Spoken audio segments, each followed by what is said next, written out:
Hello friends, आपके अपने YouTube channel case dog पे आप सभी का स्वागत करता हूं। आशा करता हूं आप सभी लोग अच्छे होंगे। आज के इस टॉपिक में हम टेप के बारे में जानकारी प्राप्त करेंगे। टेप कितने प्रकार के होते हैं, तो आइए शुरू करते हैं। सबसे पहला पॉइंट है हमारा टेप। टेप होता क्या है?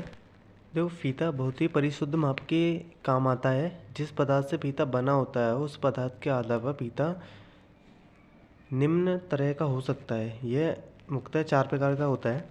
फर्स्ट पॉइंट है हमारा सूती फीता, दूसरा हमारा तार लगा फीता, थर्ड है हमारा इस्पाती फीता और चौथा है हमारा इनवर फीता।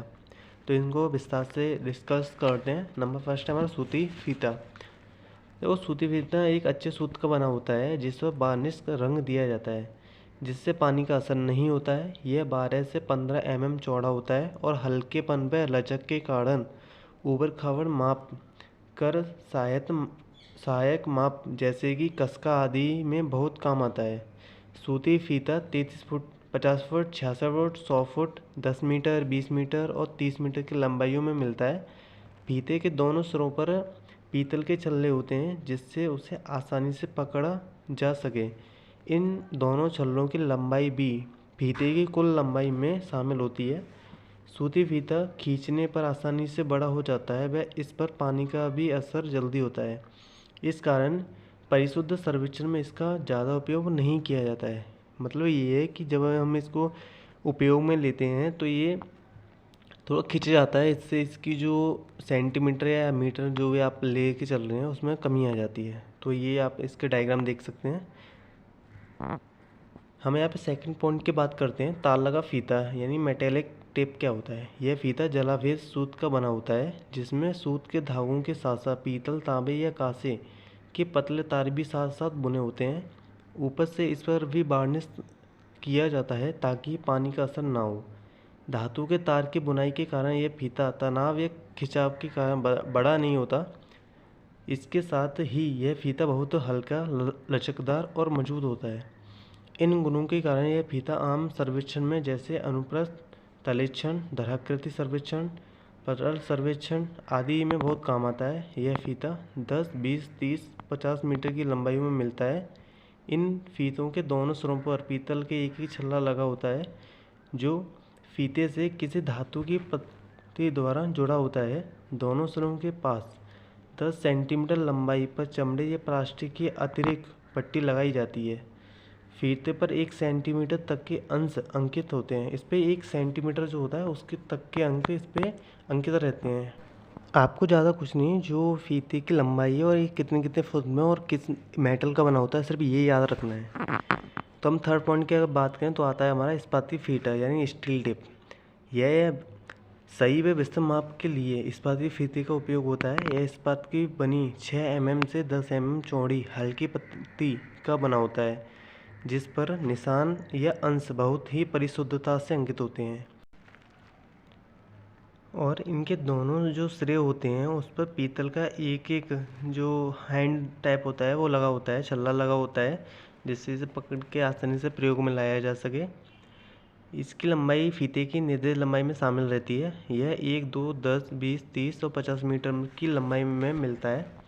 यह बहुत ही नाजुक उपकरण और बहुत ही हल्का होता है, अतः बहुत ही सावधानी से इस्तेमाल किया जाता है। दिन भर का सर्वेक्षण कार्य समाप्त होने पर इसे साफ कर हल्का तेल लगाना चाहिए ताकि जंग ना लगे। यह चमड़े से बने विशेष प्रकार के केस में समेटा जाता है। 30 मीटर से अधिक लंबे फीते धातु के रील पर लपटे जाते हैं, जैसे आपको अभी चित्र दिखाया उसमें है ये, तो आप देख लीजिए। आगे अगर हम बात करें तो आता है हमारा इनवर फीता। इनवर फीता क्या होता है? यह फीता मुख्यतः बहुत उच्च परिशुद्ध माप जैसे आधार रेखा बेसलाइन जो होती है की लंबाई आदि के काम में लाया जाता है। इनवर फीता निकल 36% इस्पात की मिश्र धातु से बना होता है जिसका तापीय प्रसरण गुणांक बहुत ही कम होता है। ये लाइन ज़्यादा इम्पोर्टेंट नहीं है, इसे रहने दो। यहाँ से स्टार्ट करते हैं। इनवर फीता 6 mm चौड़ा होता है और 30, 50 और 100 मीटर की लंबाई में मिलता है। इनवर का दूसरा फ़ायदा यह है कि इसके बने फीते या तार से आधार रेखा बहुत ही जल्दी व सहूलियत से मापी जा सकती है। इनवर फीता बहुत महंगा होता है और बहुत नर्म होने के कारण इस्पाती फीते से मुकाबले आसानी से विकृत हो जा सकता है। दूसरा नुकसान यह है कि इन बार पर सरपन का बहुत असर होता है, जिसके कारण पड़े पड़े ही जैसे जैसे समय बीतता है वैसे वैसे इसकी लंबाई मामूली बढ़ती जाती है। इसके साथ ही तापीय प्रसरण गुणांक भी बदलता जाता है।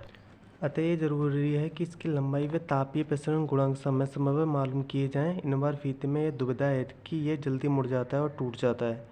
इसे धातु की एक बड़ी रील पर लपेटा जाता है।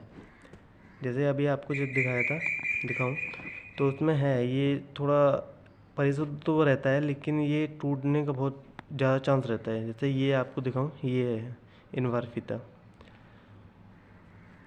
तो आपकी 4 प्रकार के इनवार टेप पूरे हो गए हैं। आइए कुछ महत्वपूर्ण डेफिनेशन है उन्हें देखते हैं। जैसे हमारा है सुआ। सुआ मजबूत इस्पात के तार का बना होता है। इसकी लंबाई 25 से 50 सेंटीमीटर होती है। यह 4 mm तार का बना होता है। इसका एक सिरा तीक्ष्ण बनाया जाता है और दूसरे पर एक लूप बनाया जाता है, जिससे इन्हें आसानी से ले जाया जा सके।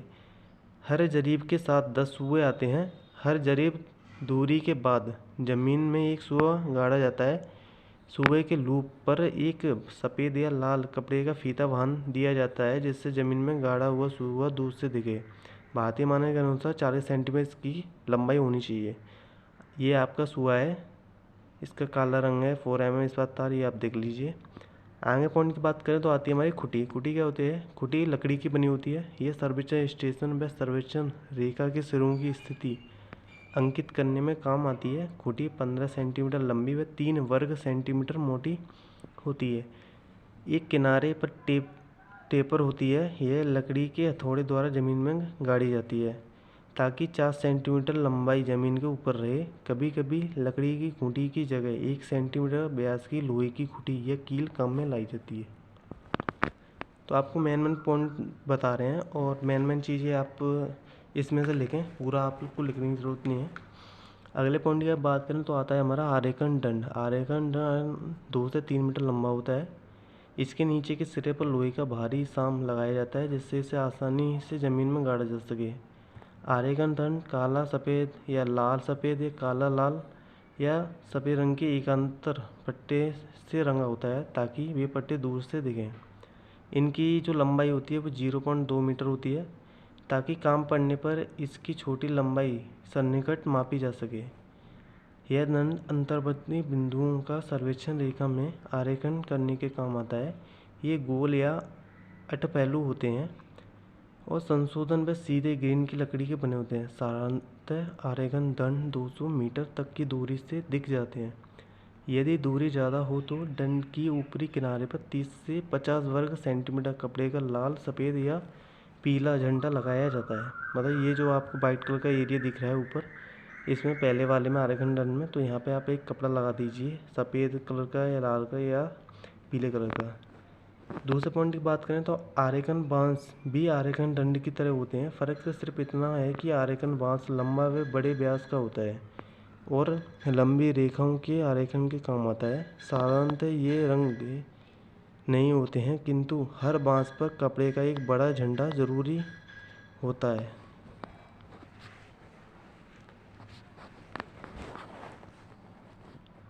अगले पॉइंट की अगर मैं बात करूं तो हमारा आता है अंतरलंब दंड, ऑफसेट रोड। अंतरलंब दंड भी आरेखन दंड की तरह होती है। इसकी जो लंबाई होती है 2 मीटर होती है।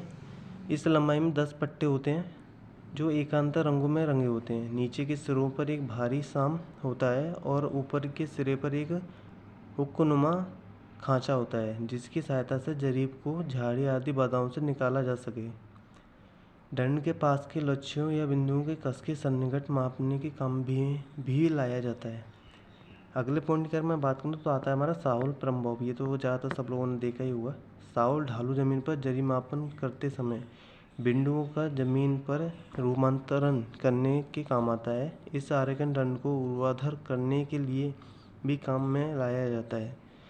जैसे हम कोई आरेखन वगैरह करते हैं तो उसे ऊपर से दिखाना थोड़ा, तो ऊपर हम उसके रख के काम चला लेते हैं। तो ये हमारी महत्वपूर्ण कुछ डेफिनेशन थी जो हमें याद होनी चाहिए एंड पता होनी चाहिए। जब भी हम जरी का या टेप से रिलेटेड कोई भी काम करते हैं तो इन सभी का हम प्रयोग करते हैं। तो आप इनको अपने अनुसार देख लीजिएगा। यदि ये वीडियो आपको अच्छी लगी हो तो लाइक करें, शेयर करें एंड कमेंट करें।